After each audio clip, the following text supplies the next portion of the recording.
City of pearls, city of lakes, city of biryani. Yes, మంచి బిర్యానీ దొరుకుతుంది అనే పేరు నుంచి అక్కడికి వెళితే మంచి జాబ్ దొరుకుతుంది అనే వరకు ఎదిగింది మన హైదరాబాద్. 434 ఏళ్ల చరిత్ర ఉన్న హైదరాబాద్ ఆధారంగా కొన్ని నగరాలే పుట్టుకొచ్చాయి.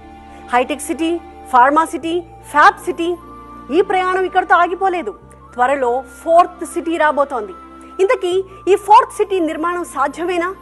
న్యూయార్క్ ని మించిన నగరంగా అది మారుతుందా, లేదా రాజకీయ ప్రవచనంగా మిగిలిపోతుందా? సాధ్యాసాధ్యాలు ఏ రకంగా ఉన్నాయి చూద్దాం.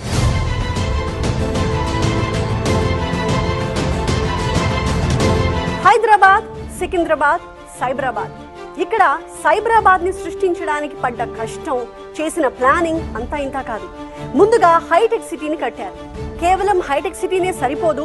ఇన్వెస్టర్లు రావడానికి, ఉండడానికి, మీటింగ్స్ పెట్టుకోవడానికి నోవోటెల్,